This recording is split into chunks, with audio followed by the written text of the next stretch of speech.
Hey, what's up, everyone? Welcome to the MN Viking Zombie Twitch channel and YouTube channel. We're going to do another horror movie review. My name's Kyle Smith. This is Adam Carlson's channel. What's up, sir? How are you? A little sad at this point. I think my old laptop is done, so this is coming to you from a strange angle on the Chromebook. So if you're not used to seeing me from this way, it's because that's the reason why. Cats are the culprit. Can't trust them. My guys do a lot of that stuff too. Do you get in trouble a lot, Bronx? Yeah. This is a little bit of a detour from our typical horror because this was billed as a little bit of a bloodier home invasion kind of flick, but it turns out it's a little bit more of a funnier Home Alone-ish instead of, other home invasion movies kind of thing. I would like to preface this, like, if this is the first review you see on this channel, this is Adam's channel. My name's Kyle. We do a football podcast together, but we do spoilers, so we are going to tell you about the movie from front to back, but this has got all the comedic and charming elements of a Home Alone and of a Christmas movie, but there's so much killing and there's so much blood. And I honestly, man, I can't think of a better person to fill this role out. It's a little Home Alone. It's a little Cheese Ball. It's a little bit of Bad Santa. It's a big departure from the sadness. Yeah, from the one we just did to this. This was a complete turnaround. But it was fun, and I think David Harbour did a great job. He's the main character. He is Santa Claus in this movie, and there's an interesting backstory there. The antagonist is John Leguizamo. He's fantastic in this role. And we also have Beverly D'Angelo, which I remember from my childhood, but most recently Entourage. If you were an Entourage fan, that was Babs from there. But yeah, this was, like Adam said, this is a different, unique, like we're going through the neighborhood, as I like to describe it, of horror. You have slashers, you have thrillers, you have psychological stuff. This was definitely about ransom and home invasion, but it has those charming elements about it that really bring you in. And the best part is there's a lot of killing. So we'll get right into it. I will preface by saying I don't watch a lot of holiday movies, so the Christmas spirit is kind of lost on me. Right. So that charm and appeal might be there for a lot of people, but it's not there for me. So I just kind of want to get that out of the way first. My mother passed away 2 days after Christmas, so like it was already, pretty low. So it's pretty much empty at this point. Now my dad was right in that same span, so yeah, that you lose somebody close to there. It's already sad because like people don't think about that. We'll go for a little preface here, but you don't think about it. The holidays are meant to be commercially like fun and gift giving and blah blah blah. But some people's holidays aren't fun. They don't like the people they're forced to see, and that's in this movie, which is kind of funny. But I like the attempt this movie made. It starts out, if I remember correctly, it's in a bar. You see a guy dressed up as Santa Claus, and you don't think anything of it. But then you quickly realize another Santa walks in. This guy's giving you the honest answer, which you would find funny in a real life situation. But it reminded me of Bad Santa immediately. I'm not used to seeing Santa Claus getting drunk at a bar and taking a break from dropping off gifts. Right. But yeah, it was really funny. David Harbour's chugging some beers and eating some walnuts, giving honest answers to a mall Santa Claus. And they're reminiscing about what the meaning of Christmas is. He blatantly says in there, I think this is my last Christmas. Talking about kids, all they want is video games and they're greedy and et cetera, et cetera. But I'm one job from retiring. Oh, it's so funny. Yeah, the Bad Santa vibes are in there for sure, but gets on the roof. And the bartender chases him out. She's like, you can't go up on the roof. If you fall off, it's going to be on me. She sees him fly away, and she's stunned. She's like, oh, my God, Santa Claus is real. And then he throws up on her, which is hilarious. And that's kind of the story for where Santa is now in this movie. And then we pan into the main characters in the family in this movie. There's a split family of a former husband and wife and their child. They're trying to bring it together for their daughter for Christmas and keep it together. And they're meeting up at the father's mother's house. They're very rich. We see private security when they arrive. You can tell, but just by the dialogue, that they're very rocky in the beginning. And The family's full of obnoxious pricks. Pretty much, they're not very likable people. Most of them, especially her sister, the love interest, the child, and even the mom, Beverly D'Angelo. She's not a peach herself. True. Did you find any one of these characters that you clung to early on in the movie that you liked more than others? I mean, I guess I struggled to sort of sympathize with any of them because I don't have that problem in a lot of my family dynamic, and I'm also not a child of divorce, so that kind of didn't land on me either. Right. So a lot of this movie is completely, I won't say lost on me, but it's wasted on me watching it because it just didn't click. Right. Yeah. Said I lost my mother, but my mom and dad were together forever. I have a wonderful relationship with them, and I have a sibling. So it's this one. It would suck to be in this dynamic, and a lot of you that might watch this, if you do have that, I feel sorry for you, and I feel for you. But you can tell these are pompous people that are grown adults acting like children. But they also went really far to make the little girl so she wasn't flawed in any way. Right. That's a good point. She's still very innocent and pure, which is, that's fine. That's a good counter to have. But stemming from all those people in the family, yeah, I thought that would have creeped its way in. But she's still pure and innocent and hanging on to believing in Santa Claus and being polite and all those things. Yeah, despite the stuff she's hearing her family say and do in front of her.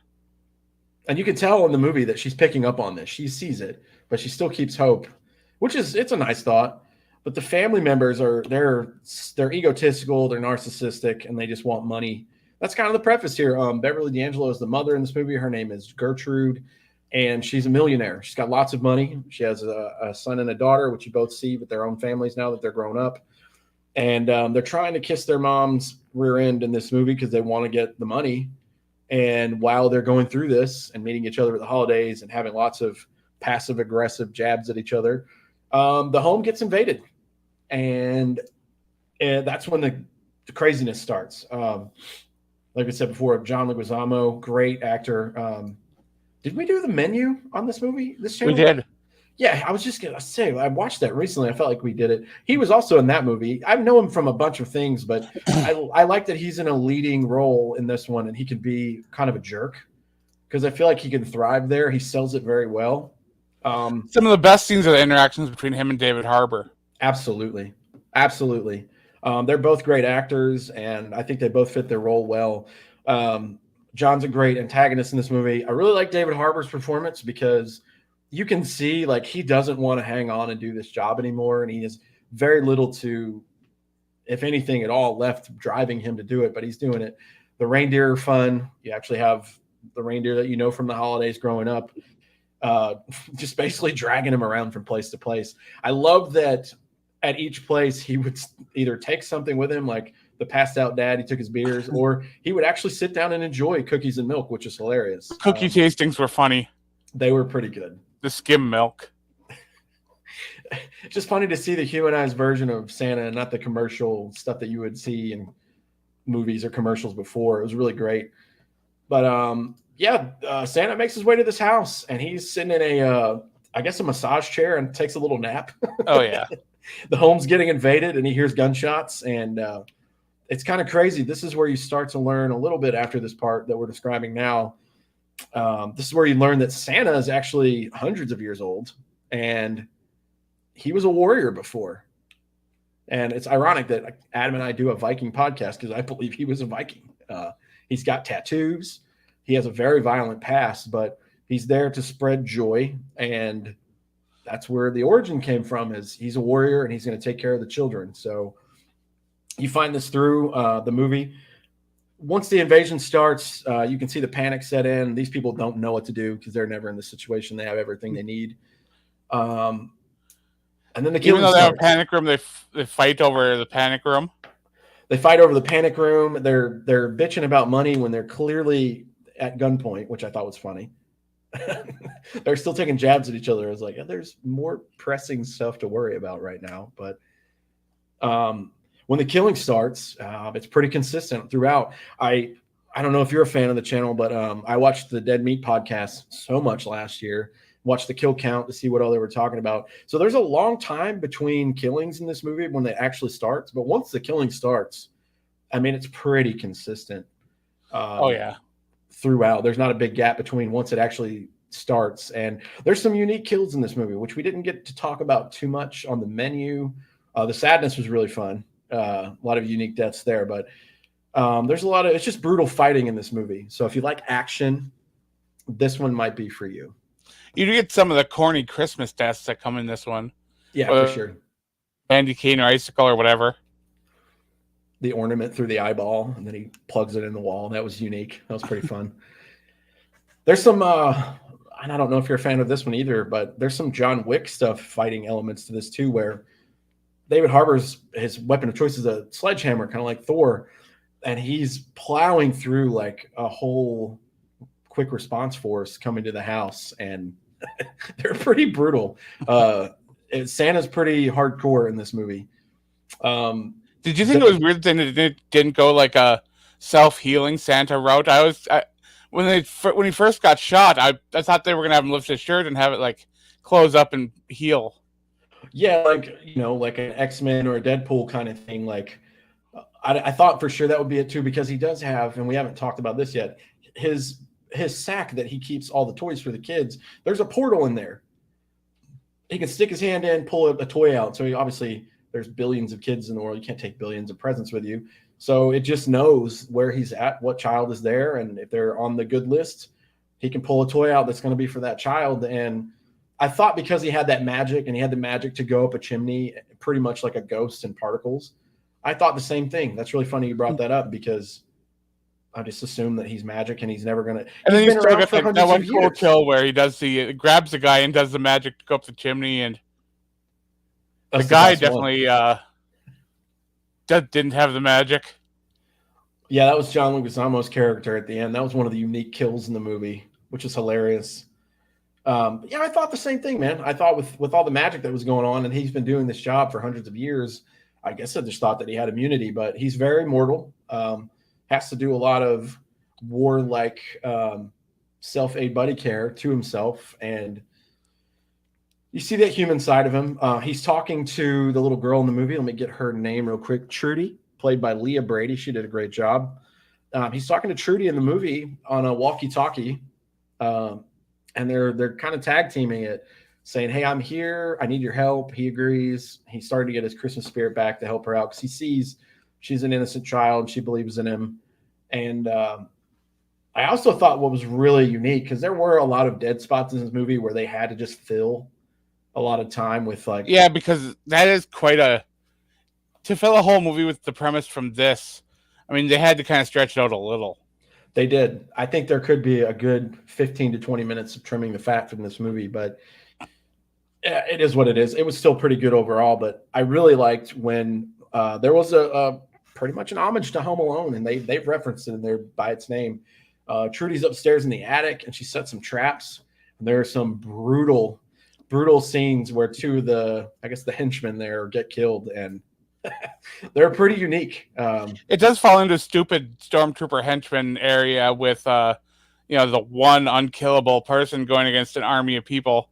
That always annoys me a little bit. Right.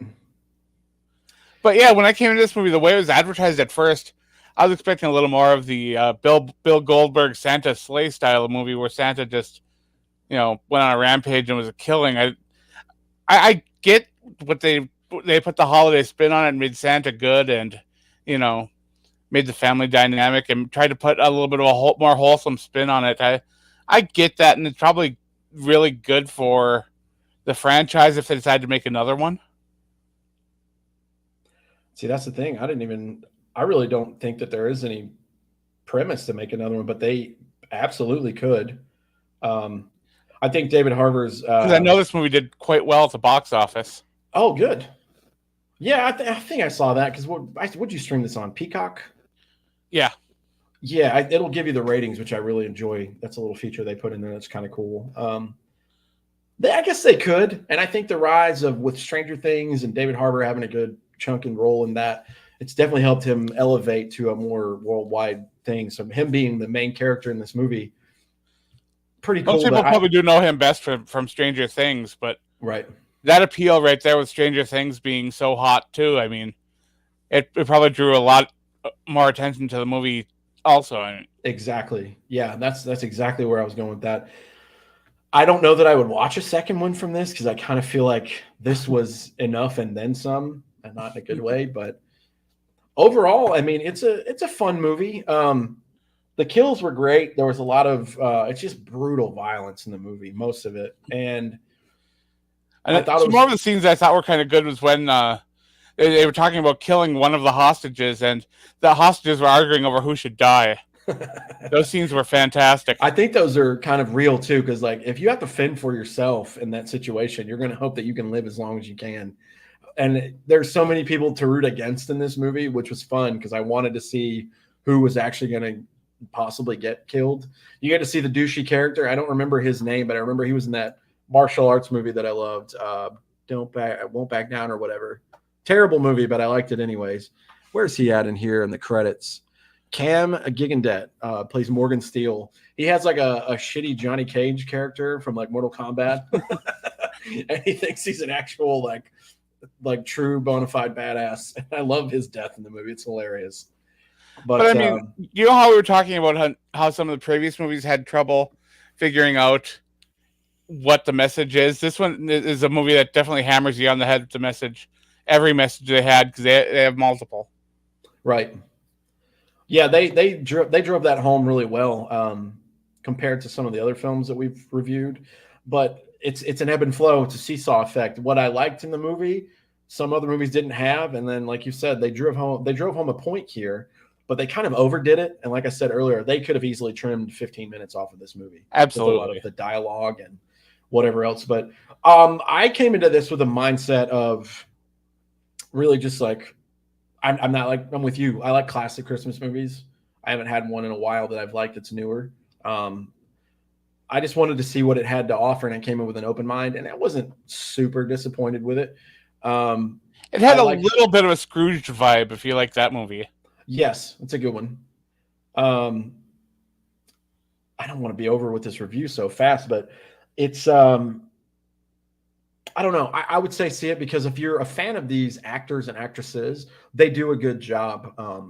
But I don't know. I felt like the plot could have had a. I don't know if I would say like to go rent it, or if it's still in a second run theater near you to go see it.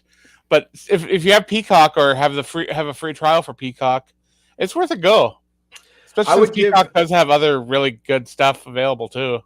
If you're one of those that wants to wait for the mood, this is one you can wait till the end of this year. Now that we're in 2023 and you can watch it around the holidays, it's not going to put your lady friend or your romantic partner in the best Christmas spirit. But if you guys enjoy horror movies and you want to do it around that time, you're perfectly all right to wait. And I think Adam would agree. This is not something you need to rush to go see. I also don't think this was a horror movie in any real sense, other than that it was a home invasion movie. Right. Other than part of it being part of the premise, I don't think there was much horror aspect involved. I think you're right. I think that Krampus has way more of a horror vibe and more scary of a vibe than this. This was very set in reality and kind of an avoidable. Which is weird for a movie with a magic Santa, right? But that's also on the other side. That's kind of the charm that I was interested in even reviewing this movie about. Once I was interested in an actor that I know I liked, I was like, all right, I'll give him a shot. And once you see the twist on it, you're like, okay.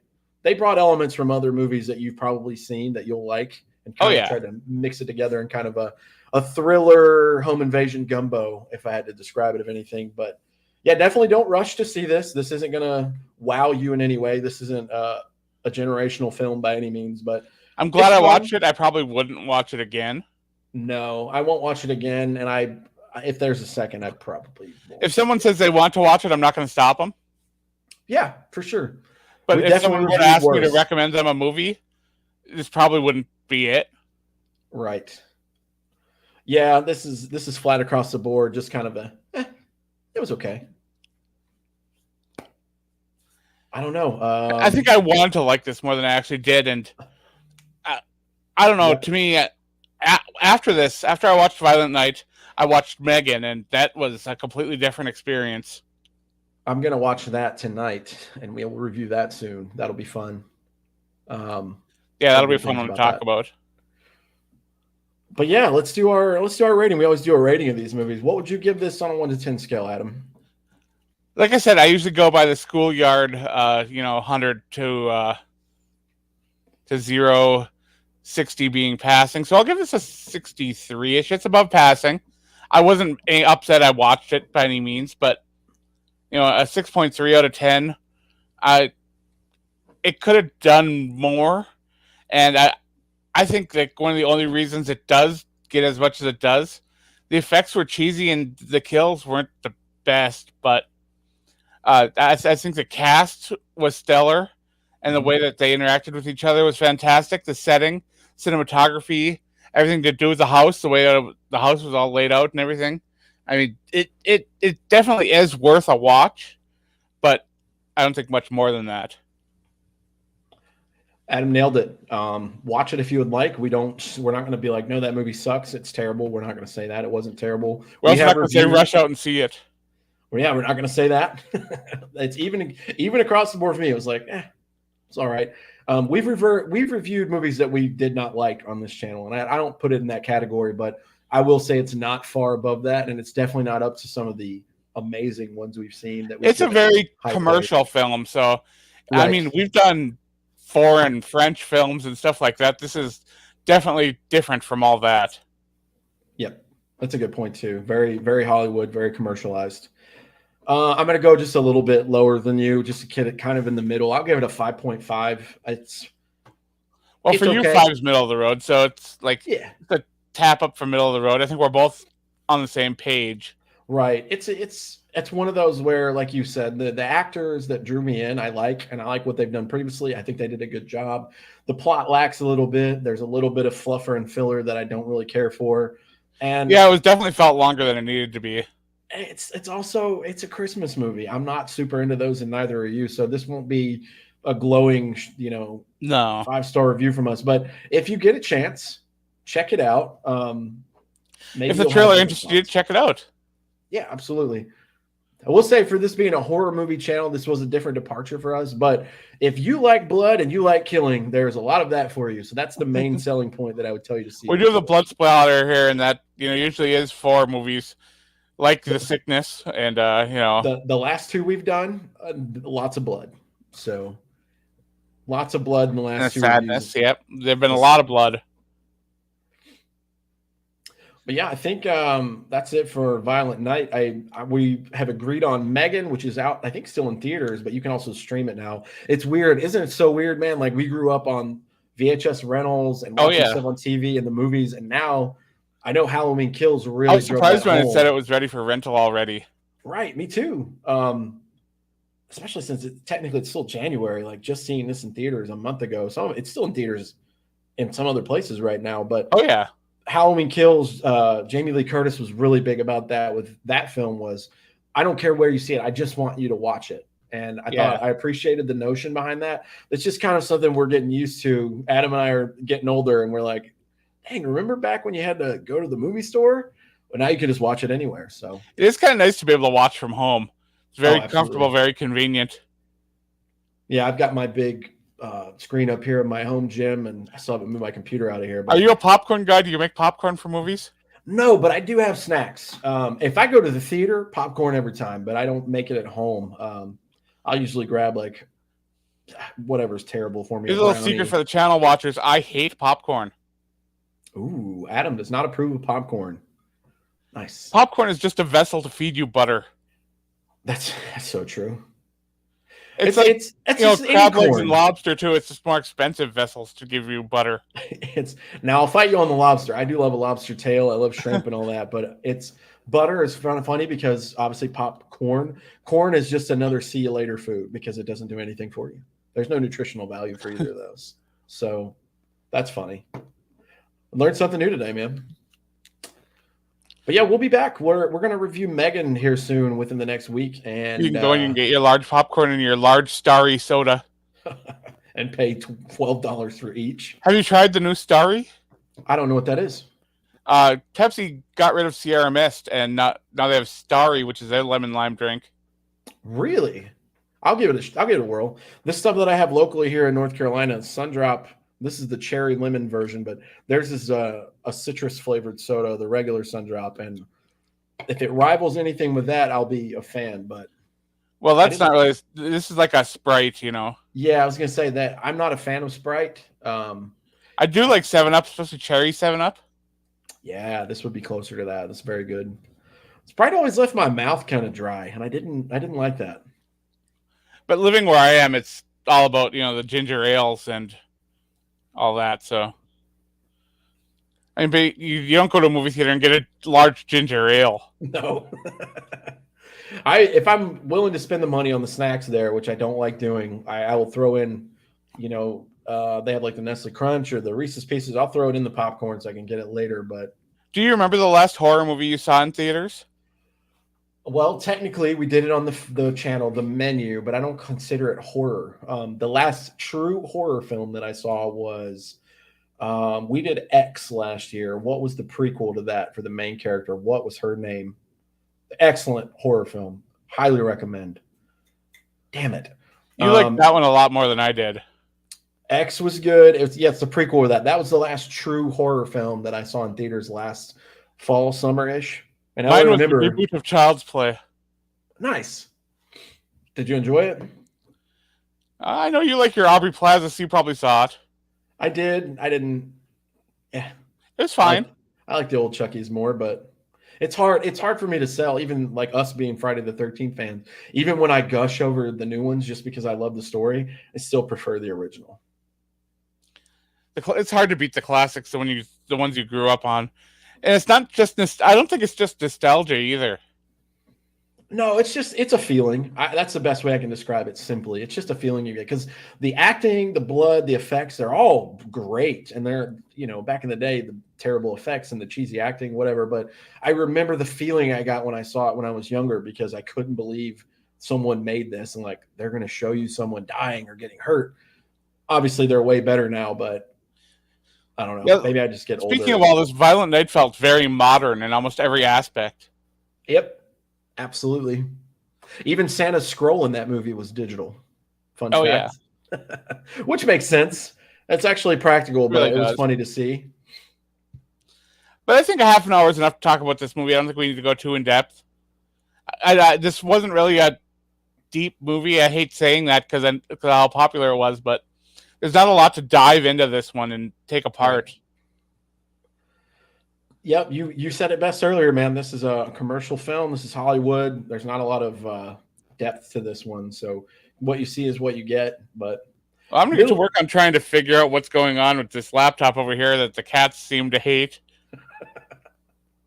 They're trying to tell you something, man. That was crazy. You're like, I'm having issues. I was like, oh. Well, I don't know if you're listening to this here on the MN Viking Zombie Twitch account, which it shows I have one viewer, so somebody's watching. I know I'm also live over on YouTube, but we haven't had any bots yet, so that's I know it's a little disappointing. Yeah, I wanted to see some of those. But the full catalog can be found over on the YouTube channel. We go live over here on Twitch. We don't keep the videos over here on Twitch, so if you want to watch some of the older episodes, you'll have to go over to YouTube. That is also MN Viking Zombie, which is where you can find me on Twitter, Instagram, TikTok, pretty much any social media. You'll find me at MN Viking Zombie. You can also check out my work over on the Viking Age. I've been publishing a few articles over there talking about the Minnesota Vikings of the NFL. It's good stuff. Follow Adam everywhere on here. Instagram, Twitch, Twitter, YouTube. We'll be back soon to review Megan, which I'm excited to watch. I feel like you're probably more pumped on that one than this review. So I'm happy when we both share like a like for a movie a little more than this one. So I just enjoy talking about movies with you in general. So it's okay that this one wasn't perfect for me, but it's kind of how it's gone on this channel. We'll have one that we're really like the sadness was very unique and I was very happy and fun to talk about. This one kind of took a little backseat, but still not the worst. We've had one on this channel, and I'll have to go back through and remember because we've done a lot now, but this isn't the worst movie we've done on this channel, so I'm not too disappointed. We've avoided really, really, really bad stinkers so far, I think. Right. Yeah, we've had a good selection. Good choices. give the credit to Adam there. He usually picks them. Sometimes I'll make him do one and I have to take a step back because mine usually don't go over very well. But I'll still watch them and talk about them because I just love movies. And if you guys have a suggestion, let us know. We'll try to do what we can. In the meantime, you can check us out every week on the Purple People podcast. That's where me, Kyle Smith, and Kyle West all talk about the Minnesota Vikings and other football news. So join us, hang out, talk football and sports with us. We love that. We'll talk about the Super Bowl coming up. Pro Bowl weekend coming up. There's a lot to talk about there. Hopefully when the Vikings get a new defensive coordinator, we'll have a new show out. I'm hoping that'll be soon. I feel like it will be. So yeah, we're hoping for I'm hoping for any kind of news, to be honest. Mm-hmm. All right, but thanks again for hanging out here. We'll be back soon to talk about another movie.